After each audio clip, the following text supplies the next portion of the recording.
All right, folks, good afternoon, and welcome to the thesis defense by Scott Yost. Today, Scott's going to be presenting his research titled Interpreting the Maya IDEOSCAPE Through Monumental Reuse and Spoliation. And Scott has been working on this research for 2 years. And in spite of COVID, we were able to make the trip to Belize last summer. We were, very fortunate that both Scott and Jordan Lee and myself were able to travel to the country, and we all stayed at my house in Belize. So we didn't have to, most visitors to the country had to stay in these gold standard hotels. They're not five, that doesn't mean 5-star. It just means that they had met the requirements of the Belize Ministry of Tourism and had protocols in place. So for just in case anyone came down with COVID. So Scott and Jordan were able to be there with me for several weeks, during which time we were able to travel to the sites that Scott will be discussing in his presentation, and which he also talks about in his thesis. And we also had I think we were the only archaeological project that operated in Belize last summer. Again, because of my emeritus status and connections with the Belize Institute of Archaeology. So both of them also got an opportunity to do some excavations at the site of Shinantinich.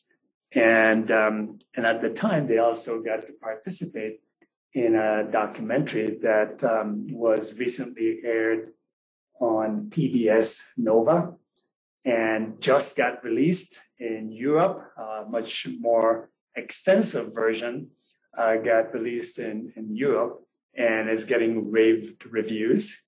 So, so Scott and Jordan both featured in parts of that documentary. But anyway, really interesting piece of research. And today Scott is going to share that research with all of us.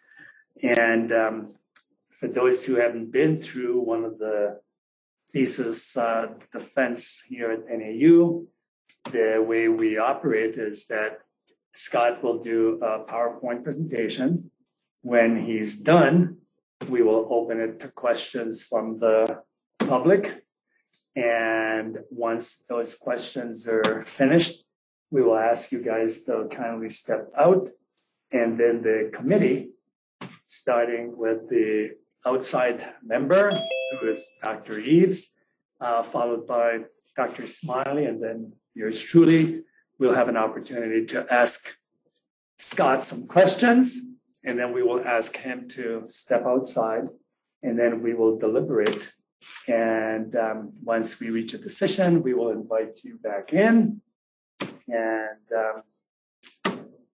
that's how it will go. So it's all yours, Scott. Take it away. Hello, everyone, and welcome to Interpreting the Maya IDEOSCAPE Through Monumental Reuse and Spoliation. To begin with, I want to start with some acknowledgements. And first, I want to say thank you to Dr. Smiley and Dr. Eves for serving on my committee. I really appreciate both of you and all the time you've put in with me. Additionally, I'd like to thank the rest of the faculty here at NAU, and then all my classmates and friends and family that are attending and those who couldn't make it today. You've all impacted me in some way, and I really appreciate your time. Also, I'd like to give a big thank you to my fiance, Corey, who's attending online. Thank you for putting up with me and probably hearing a million times more about Spolia than you would have preferred. And last but not least, I want to say a big thank you to Dr. Awe. What is this? There we go. For acting as my mentor, and I really appreciate everything you've done for me. And this thesis wouldn't be what it is without all of my committee, so thank you. So let's get into it. This research examines the Maya reuse of monuments and spoliated objects and its implications for understanding the role played by multi-directional power and ideological negotiation between non-elite and elite members of ancient Maya society.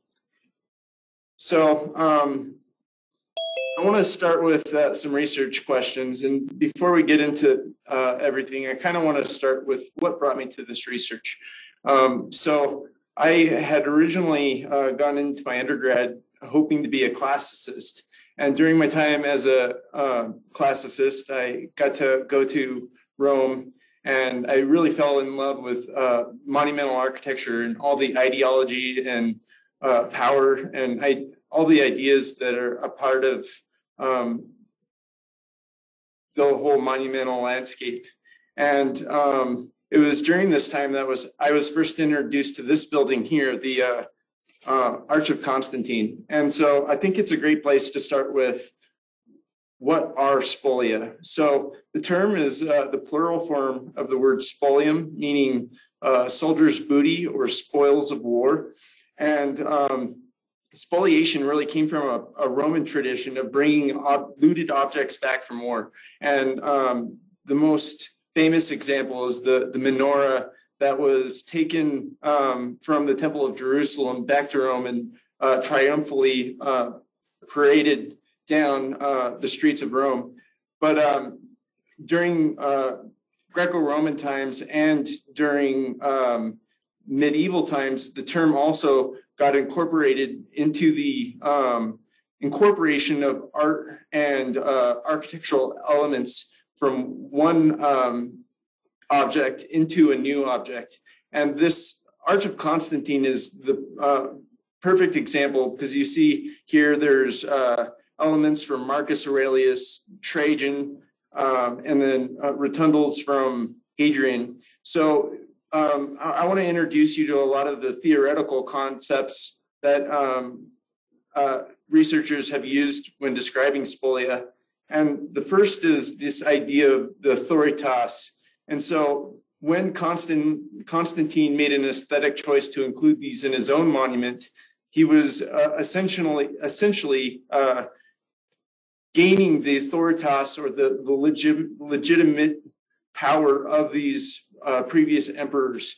And a lot of other things can also be interpreted from this particular monument, because it was right after a time of a lot of civil unrest. And so the idea of crisis architecture, which is architecture that came from a sense of efficiency and also turmoil, led to the practice of spoliation in greater times, which really speaks to the disintegration of structural power. So now I'm going to go through some of my theoretical questions that kind of led me down the road of my research. How do spolia relate to monumental architecture? Are changes in spoliation related to changes in ideology? Is agency detectable in the reuse of monumental objects? And this question is really aimed at the idea that I wanted to see if you could see commoner agency and a negotiation of power between elites and non-elites. And then, was spoliation practiced across the entire Maya region? And lastly, what is the nature of spoliation in the Belize subregion of the Maya lowlands? And these last two are really targeted at trying to analyze the practice of spoliation at the regional level, the interregional level, and the local level. So what are spolia? And I've already mentioned that they were looted objects taken back from war. And I wanted to start off with a really great example from Shunantanich. So this monument here on the right, which is also depicted at the temple here at Shunantanich, is part of a hieroglyphic stairway. And so in total, there were 4 parts of this stairway. And what the hieroglyphs tell is the defeat of Naranjo by Caracol. But what's interesting is that these monuments were spoliated and taken from Caracol, and one ended up in Yucanal, one ended up in Naranjo, and 2 of them ended up here at Xunantunich. So researchers have theorized that there was an alliance between Naranjo, Yucanal, and Xunantunich, and that they attacked Caracol and took these monuments back. And it was a form of domination by taking these monuments and showing that we kind of get the last say, so to speak. And it's also kind of a form of mockery. Yeah, so I think it's a really great way to see, the traditional use of the word spolia being used with these examples. All right, next I want to discuss power and the Maya, classic Maya ideoscape. So my research really focused on the time periods from the early classic period to the post-classic period. And through this time, you can really see how titles, in particular royal titles, morphed, and you can really see ideology built into these titles change. So first we have a how, king or lord, and then, and this was being used predominantly during a lot of the times, but it first came around in, I think, the pre-classic and in the classic period. But into the late classic, we see the title Kuhul Ahau, or divine lord or godly king. So here you can see power is starting to get more centralized, and they're taking on the qualities of the gods, and they're really becoming manifestations of the gods themselves. And then in the terminal classic, when the Maya world really began to start to depopulate and really face a lot of stress due to drought and other stresses, you see power change to the perpetuators. And these were individuals trying to maintain their power. And this is really reflected in how spolia was used as well, because they're using spolia to try to legitimize their role. And then during the post-classic, you see titles like 5 rulership or 7 circles. So after the terminal classic period, there's kind of a rejection of a single kingship, and the power is diffused amongst more individuals. Next, I want to talk about the idea of the ideoscape. So the coin was turned by Dr. Apatarai, and he used the term to describe this landscape of ideologies. And along with the main ideology, there's often other ideologies running in synced or countersynced to the main ideology. And I think the perfect image to describe this is this chaotic image here. But it's really great. It's by Martin and Grube. And so every time one polity talked about another polity, the researchers drew a line. And so in the red, you have conflict, discussing conflict in the hieroglyphic record. And then the ones in black are more diplomatic relations. And what emerges from this picture is this idea that there's more than one dominant ideology. Here we have multiple polities all fighting for domination and control, and they all have their own ideological narratives. And I think this really is very applicable to the idea of spolia, because when you think about spolia, it's you can't examine spolia in a very static lens. You have to look at the monument's whole life history.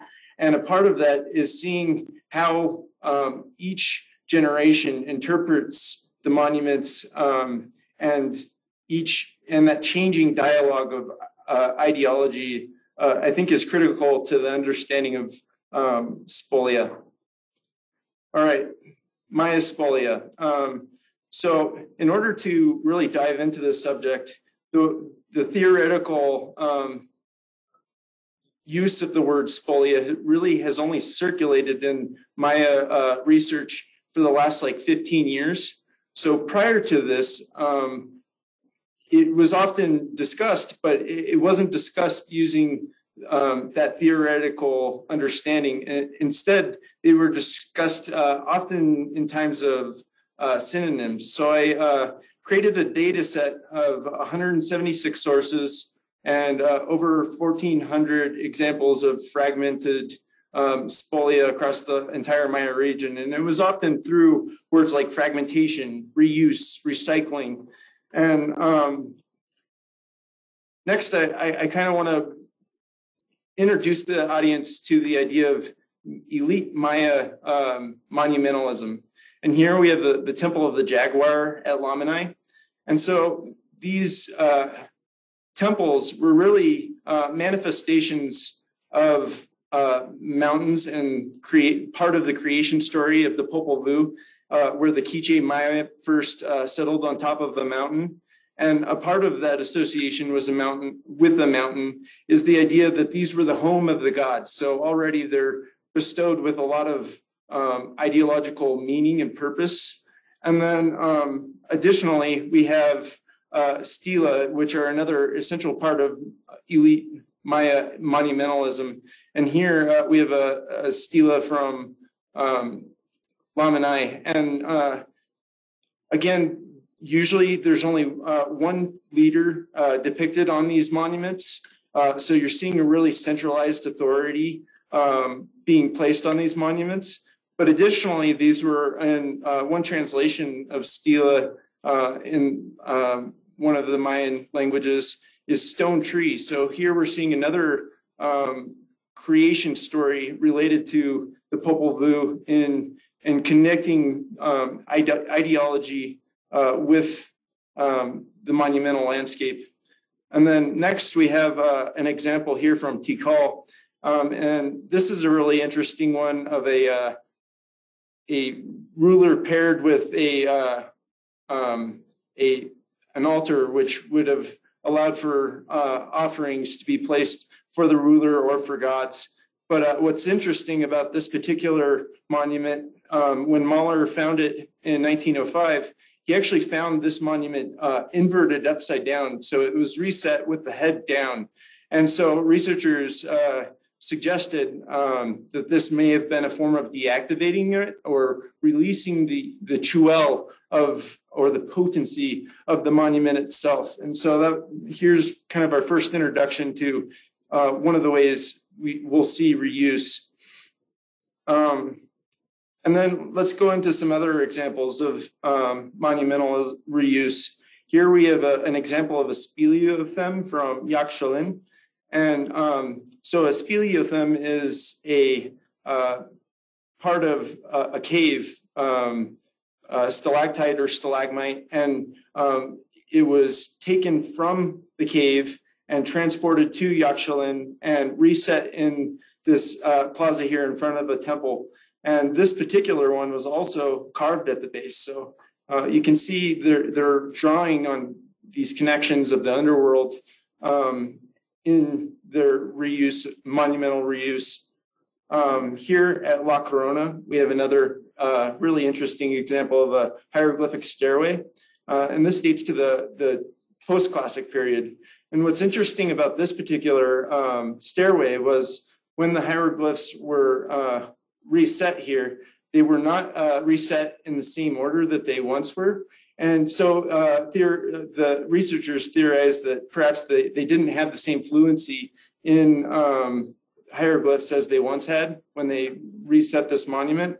But what's interesting is it still carries a lot of the meaning and the power that it originally intended, despite not telling a story from A to B. And then here we have another example from Dos Pilas. And in this example, we see a stela that was incorporated into the base of a wall of a temple. And so you're seeing ideas of veneration and reuse to draw on that authoritas or power of the past. And then lastly, we have an example of a stela that was cached or entombed.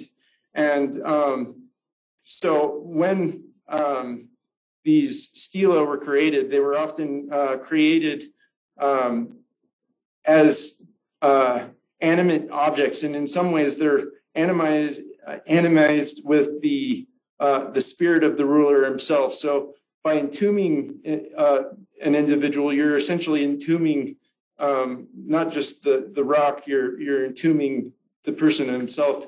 And so a lot of kinship ties can be drawn during this time because they're bearing stela with other rulers.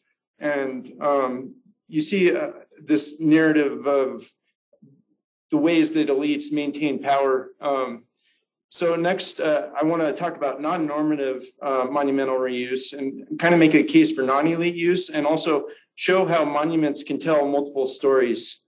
So in these first two examples, we have two monuments that were moved from a site core to a residential area, and these were reused as groundstone. And so in this reuse, you really see an example of how the meaning that it was originally imbued with has really been kind of taken away. There may still be some purpose in reusing them for this purpose, but it's losing that elite ideological purpose. And then from Caracol, we have an interesting example. If you look at this picture here, the upper half of the stela is really well preserved and the lower half is not. And so the upper half, after it was fragmented, was placed in a tomb with an elite, but the lower half was moved away. It was left in the courtyard, but it was moved away and just left to weather. And so we're seeing multiple narratives for a single monument. And then here's another example from Caracol. This is Stela 3.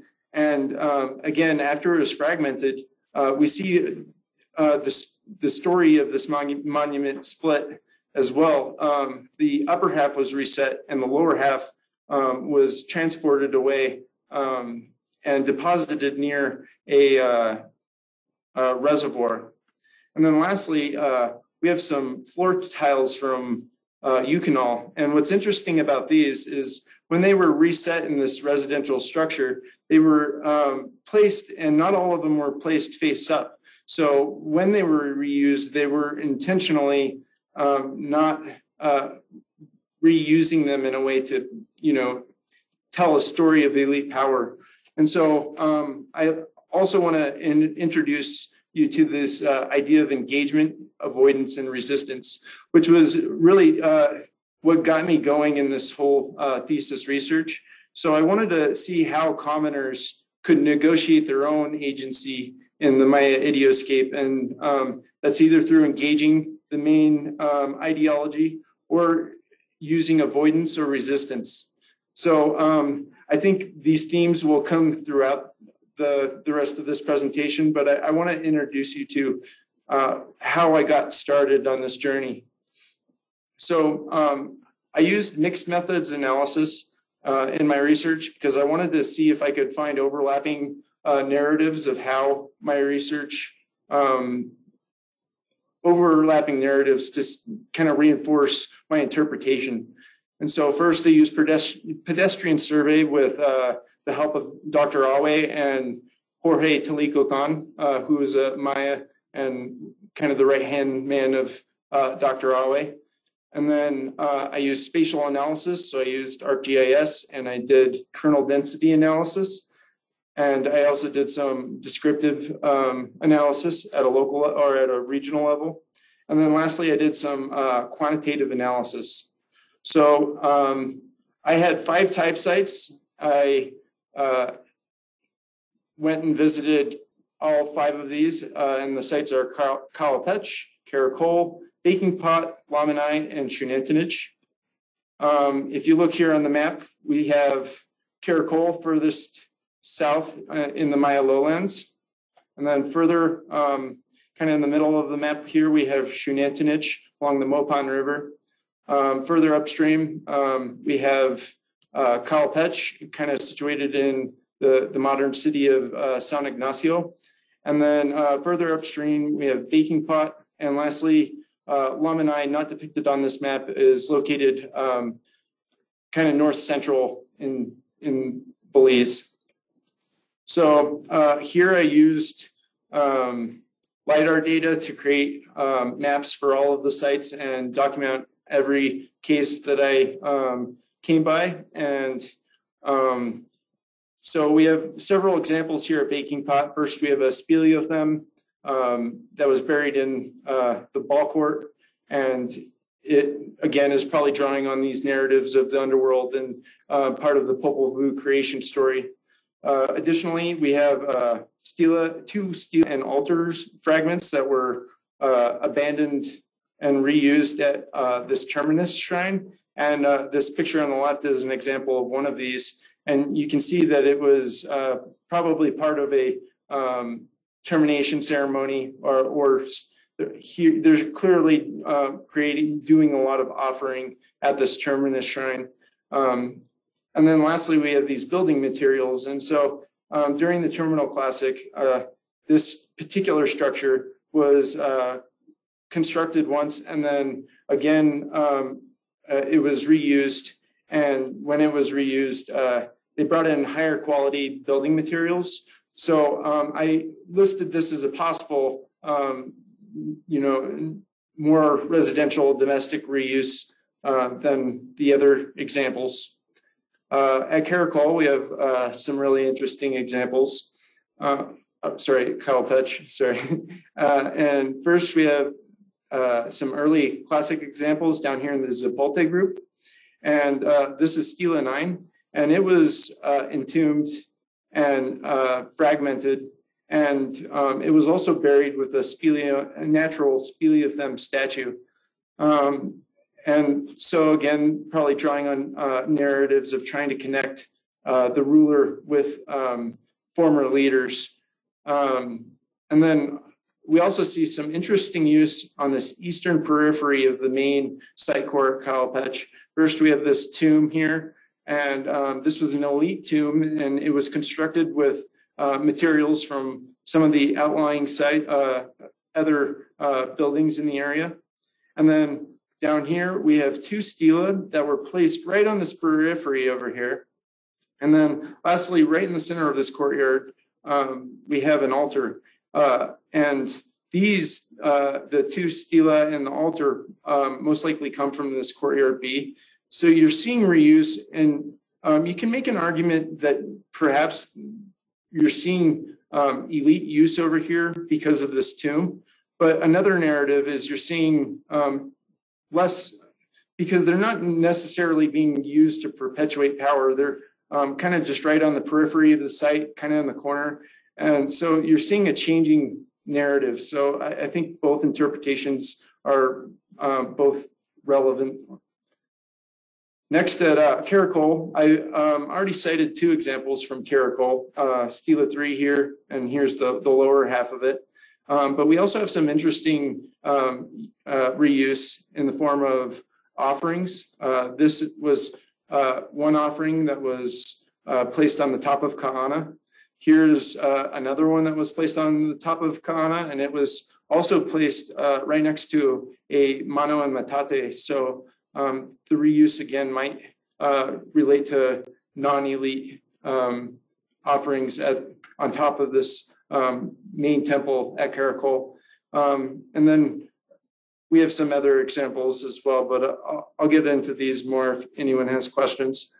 At Lamanai, we have, again, lots of interesting examples. We have an offering here in the palace complex. And then this doorway I found really interesting because on either side of this doorway, we have these monument fragments that were placed face down into the floor.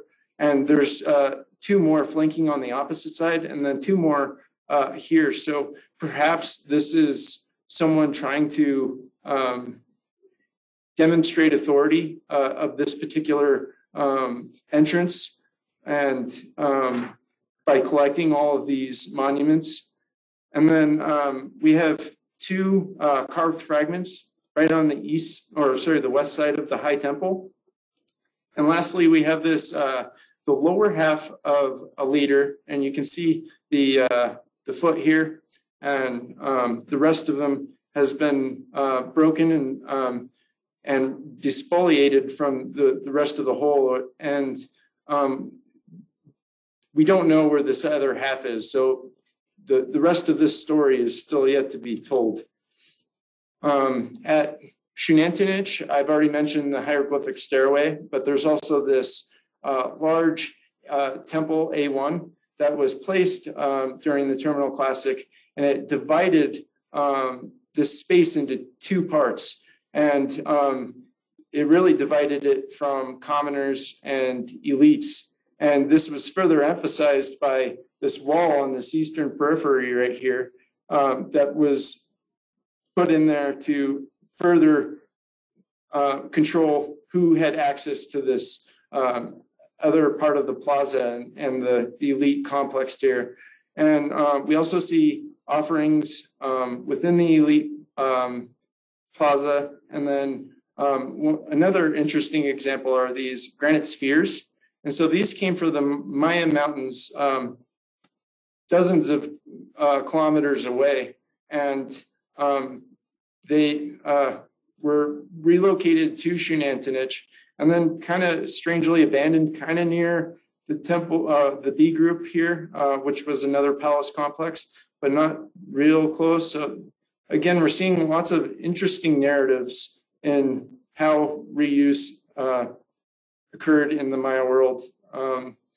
So next, I'm going to go into spatial analysis. I did kernel density analysis, and I also did a regional analysis.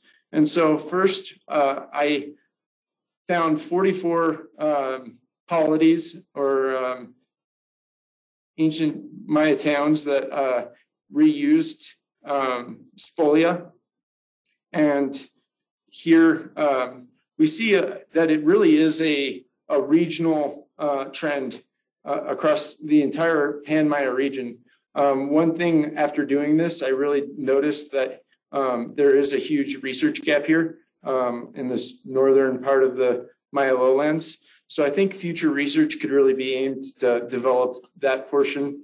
And then I'm not going to go into great detail with all of this, but kernel density analysis really allowed, it's also called hotspot analysis, really allows you to see where concentrations of spoliation occur spatially. And it also is great for identifying outliers. So I mentioned these building materials already, and you can see it's very much an outlier. Baking pot's interesting because it's relatively unexcavated compared to the rest of my case studies. So more research could definitely be done here to develop this a little bit more. At Calipech, we see this main concentration, and it's not really centered in the main part of Calipech as you'd expect. It's really spatially located on this eastern periphery. At Caracol, we also have two main concentrations, one at Kaana and this other at the A groups here, or this A plaza and all its structures associated with it. But we do have a few outliers, like the Stela 3 that I mentioned earlier. And there's also this ball court marker 3 that was moved from the main lane and then abandoned upside down. So perhaps deactivating the ball court marker, which is great for us because it preserved it really well. And then at Lamanai, we have a couple real outliers like this stela that Helmke found during survey, and it was being transported somewhere and then just abandoned in the jungle. And then we also have down here some stela that were used during the post-classic period, and I thought these were really interesting, and they're depicted in this picture here. and they were reset during the colonial period. And you can see that their reuse is probably drawing part of the ritualism and ceremony of the Maya people into into the church.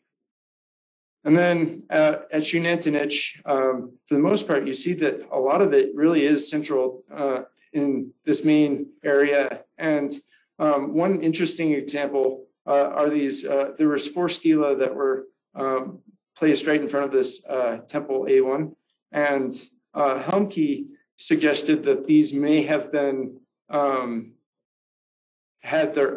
been mutilated because their eyes were pecked out. And so he made an argument that it could be a form of commoner resistance. The other interpretation is that it could be a form of termination or deactivating the stela and releasing that chuel of the monument. And then lastly, I did quantitative analysis. And first I did some descriptive statistics. And in this example, I plotted all the times a monument was moved, either was it altered in situ, moved locally, moved regionally, or locally and regionally.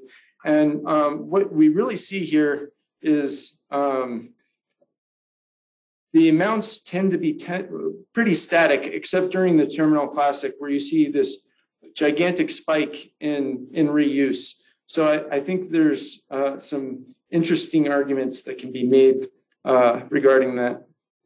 Next, I did Pearson chi-square analysis.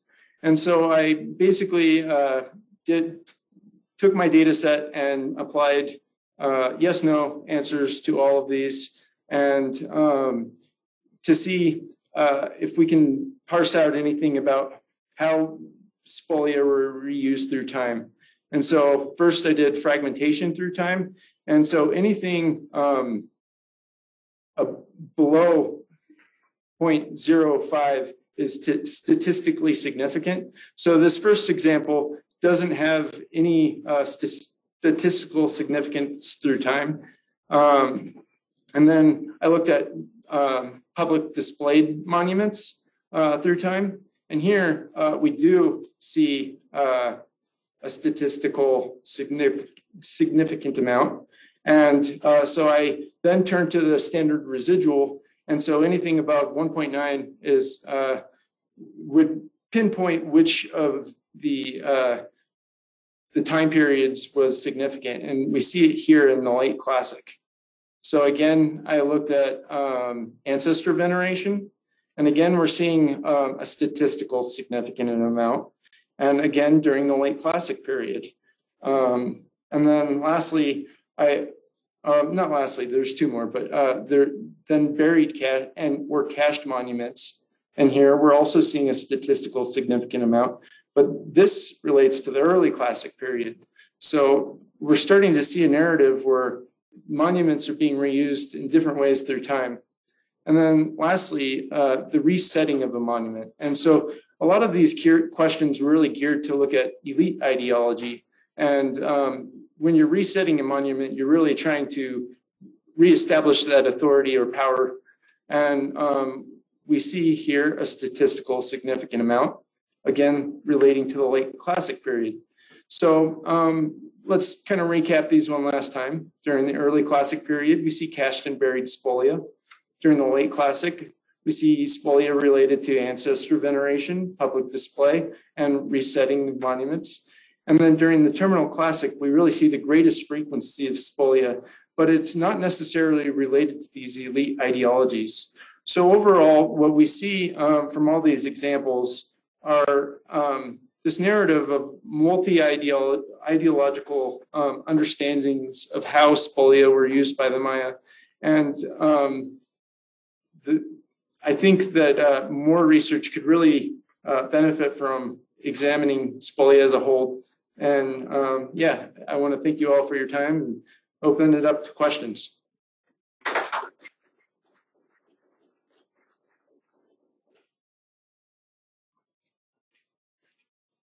I have a question. Yeah, go ahead. So I was really interested in the what you're saying about the late terminal classic period and the reusing spolia. It may be a more commoners. And I was wondering if there are any signs of the spolia maybe being. It reminded me of forgetting while remembering. Oh, totally. I actually talked about that in my thesis. Okay.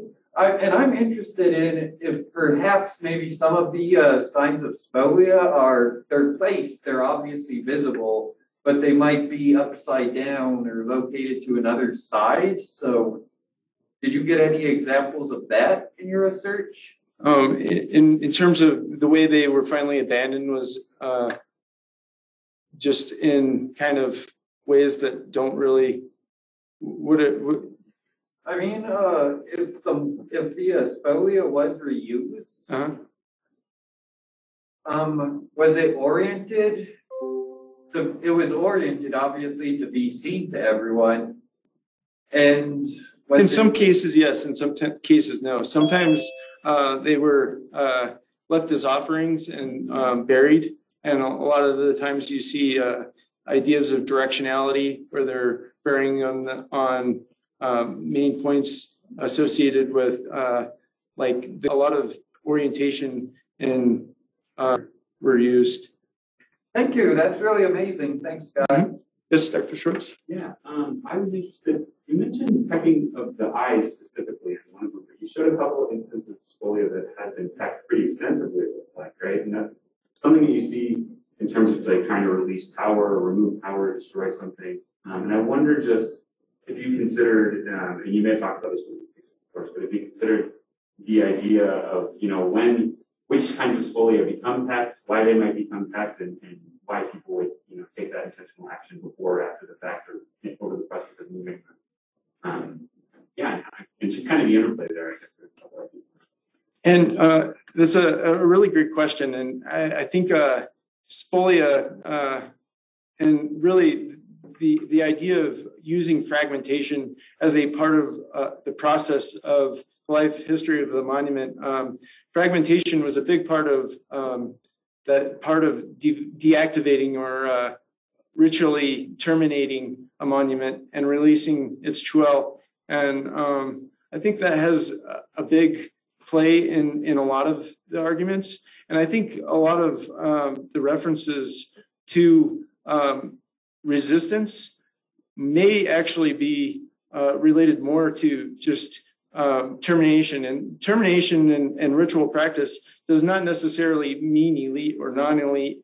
I'm sure that both were participating in that practice. And I think one of the great examples was on top of Ka'ana, where they're ritually depositing them as on this very monumental, important site or structure on the site of Caracol.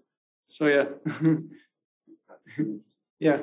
Anyone from online have any questions?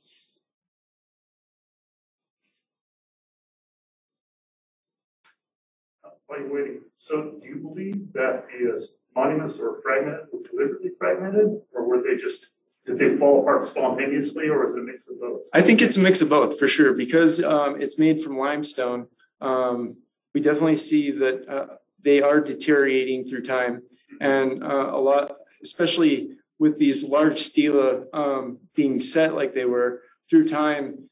Just the sheer weight of the monument would sometimes cause these monuments to break, and then some of them may the reuse of them and resetting of them may have related to them just weathering over hundreds of years, even while the Maya were living there, and then resetting them at later times. So the participation level may have been during ancient times and after, even on into the colonial period and onwards.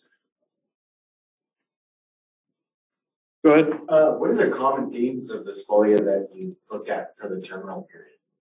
Because during the collapse, I'm just curious if there were similar maybe depictions on the spolia or where they were placed.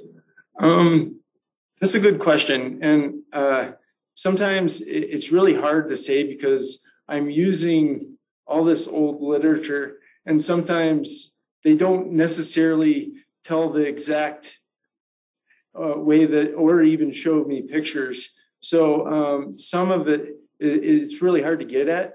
But in some examples, it really depends on when they were reused, which is also a really tough window to kind of pinpoint.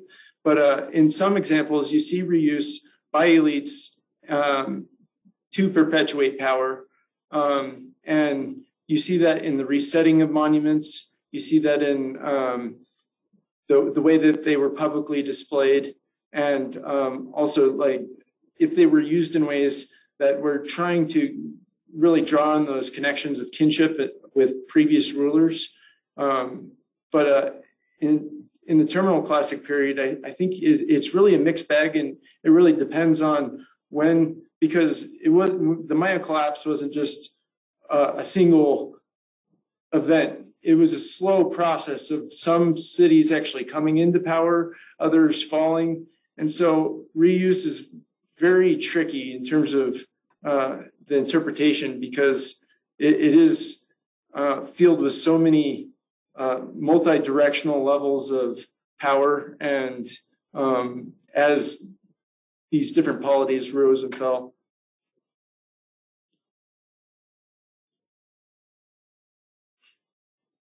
And it's kind of interesting, how the human societies all over the world have done this forever.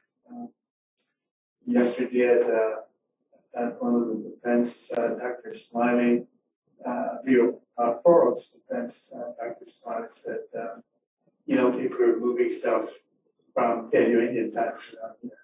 And then, archaic people, or even, in fact, I think you said that a lot of the projectile points that there have been a whole bunch of projectile points of the archaic, and they're in the camera at that point, at a lot of recent sites.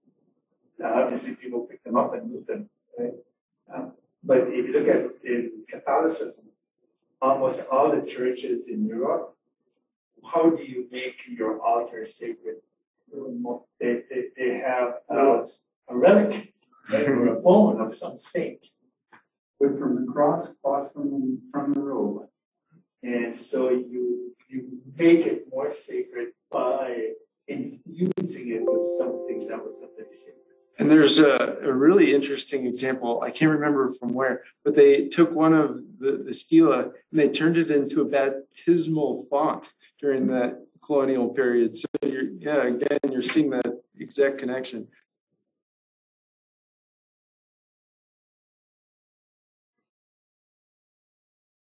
You guys all seen the movie The Monuments Men or something like that?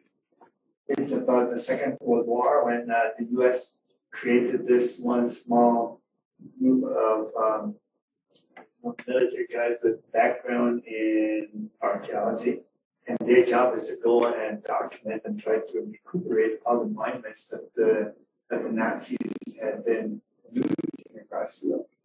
So even in recent times, we see that kind of stuff. You mean like For a different purpose. You mean like the Ark of the Covenant? So, I'm sorry, what movie was that called? was it The Monument? Yeah, it's Monuments Men. I'm watching that tonight. That sounds amazing. It is. And it has a bunch of really good actors.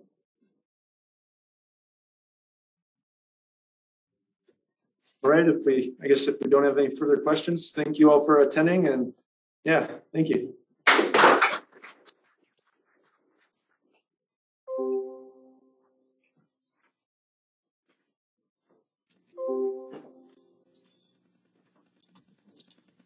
Very good, Scott. Thank you. How are you doing? Good. Great job, Scott. Thank you.